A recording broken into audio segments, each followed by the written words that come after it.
যে আনুগত্য, প্রশ্নাতীত আস্থা রয়েছে, সংবিধান এবং আইনের মধ্যে যে সুযোগগুলো রয়েছে, পশ্চিমবঙ্গের স্বার্থে সর্বোপরি রাষ্ট্র প্রথম, দেশের স্বার্থে আমরা সেই কর্মসূচিগুলোই নেব।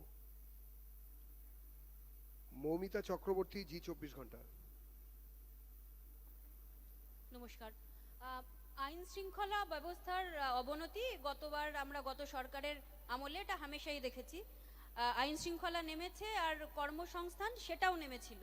এই দুটো ক্ষেত্রে যারা নির্দিষ্ট ক্যাটাগরি, ধর্মকে সামনে রেখে যারা আইন শৃঙ্খলা ভাঙবেন, তাদেরকে কোনো আলাদা করে বার্তা দেবেন কিনা বা তাদের বিরুদ্ধে কোনো ব্যবস্থা নেবেন কিনা, এক। দুই, রাজ্যের শিল্প বিনিয়োগ, কর্মসংস্থানের ক্ষেত্রে যদি কিছু বলেন। আবারও বলি, এটি রাজ্য সরকারের কাজ সংক্রান্ত সাংবাদিক সম্মেলন নয়।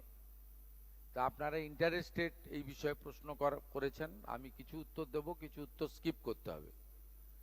আমি আপনাকে প্রথমত বলি, এই আইন শৃঙ্খলা মানে ওই ধুলিয়ান, শামশেরগঞ্জ, মোথাবাড়ি, বেলডাঙ্গা মডেলের কথা বলছেন সম্ভবত।